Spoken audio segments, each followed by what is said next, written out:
கொத்தமல்லி விதை விதைப்புக்கு இது சரியான முறைன்னு சொல்லலாங்க.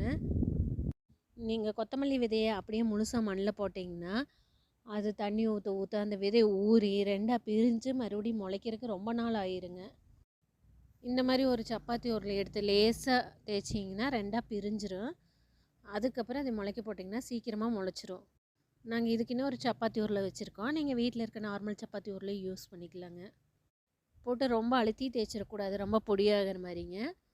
தேய்ச்சிங்கனாவே லேசாக தேய்ச்சிங்கனாவே இந்த மாதிரி ரெண்டாக பிரிஞ்சிடும். அதுக்கப்புறம் அதை ஒரு நாள் ஃபுல்லாக தண்ணியில் ஊற வச்சு போட்டிங்கன்னா சீக்கிரமாக முளைச்சிரும். நான் பார்த்திங்கன்னா எப்போ எனக்கு டைம் கிடைக்குதோ அப்போ தான் போடுவேன். அதனால் ஒரு 1/2 hour மட்டும் தண்ணியில் ஊற வச்சுட்டு முளைக்க போட்டுட்டேங்க. இதில் நான் பாதி மட்டும்தான் போட்டிருந்தேங்க. மீதி எல்லாம் அடுத்த டைம் போடுறதுக்கு ஸ்டோர் பண்ணி வச்சுட்டேன். இந்த முறையில் போட்டது பார்த்திங்கன்னா எப்படி முளைச்சிருக்குன்னு பார்த்திங்கன்னா நல்லா தெரியும். அதாவது சீக்கிரமாக முளைச்சிருச்சுங்க. இது பார்த்திங்கன்னா இன்றைக்கி நான் அறுவடையும் பண்ணியாச்சு. அதாவது பாதி மட்டும்தான் அறுவடை பண்ணினேங்க. கொஞ்சம் சட்னி கூட சேர்த்துக்கிறதுக்கு, கொஞ்சம் ரசத்துக்கு போடுற கலாவாக கொஞ்சமாக பறிச்சிட்டேங்க. மீதி நெக்ஸ்ட் டைம் பறிச்சிக்கலான்ட்டு விட்டுட்டேங்க. இதில் பெருசாக இருக்கிறது மட்டும்தான் நான் இன்றைக்கி பிடுங்கியிருக்கேன். மீதியெல்லாம் பார்த்திங்கன்னா அந்த பாட்லேயே விட்டுருக்கேன்.